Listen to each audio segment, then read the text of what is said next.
Welcome to Learn JavaScript with Sin, your go-to channel for all things JavaScript and TypeScript. If you're someone who's looking to level up your coding skills, especially in TypeScript, then you're in the right place. Whether you're a beginner just starting with TypeScript or you're looking for advanced tips to write cleaner, more efficient code, this video has something for you. Today, we're diving into 10 powerful TypeScript tips that will help you become a more productive and confident developer.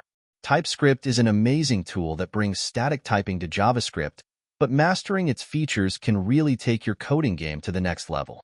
These tips cover everything from handling types more safely, making your code more maintainable, to writing code that is both flexible and easy to debug.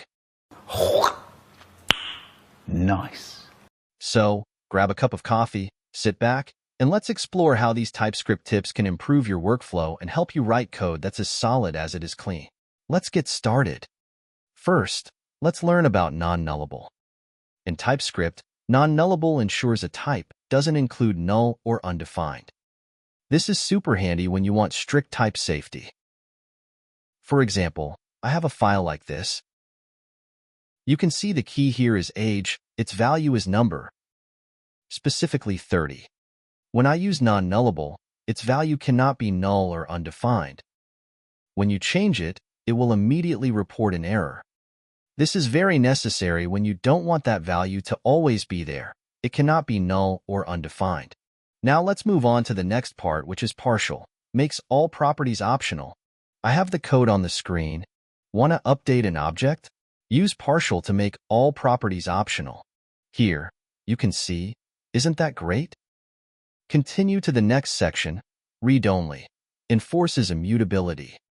Want to make sure an object or its properties can't be changed? Use Readonly.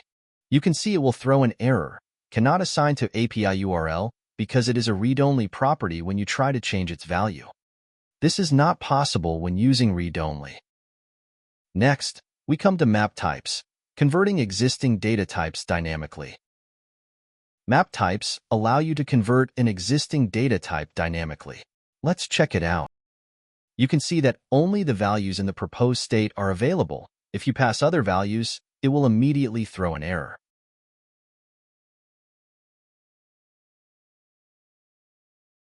You can see it gave error. Object literal may only specify known properties.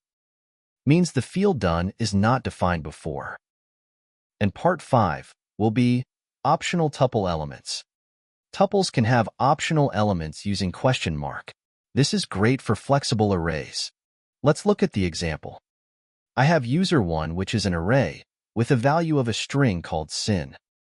Next, user2 will be similar to user1 and have an additional value of 25 in the array. Last is user3, which will have the most complete value. When using the question mark character, it can be flexible. Next, union exhaustiveness. When working with unions and switch cases, ensure all cases are handled. The exhaustive check ensures that if we add a new status type in the future, it will cause a compile error. Part 7. Omit. Remove properties from a type. Use omit to exclude specific properties from a type. You can see in this line of code, the description field is gone because I used omit to remove it. Continue to type narrowing. Use typeoff, in, or instanceif to narrow down types during runtime.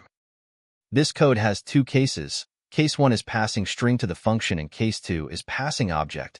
You can see this function can handle two jobs. Really convenient, right?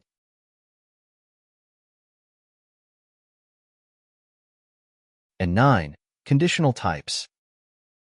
Create types based on conditions with conditional types. In this code, if I pass string, value will be true and number will be false.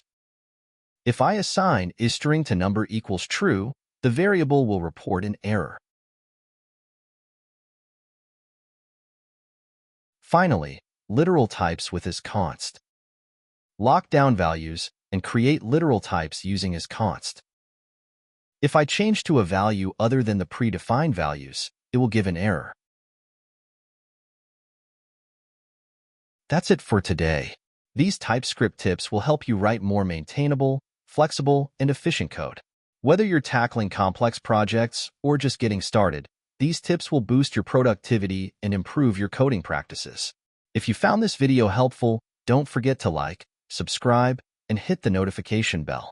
Let me know your favorite tip in the comments below. Until next time, happy coding!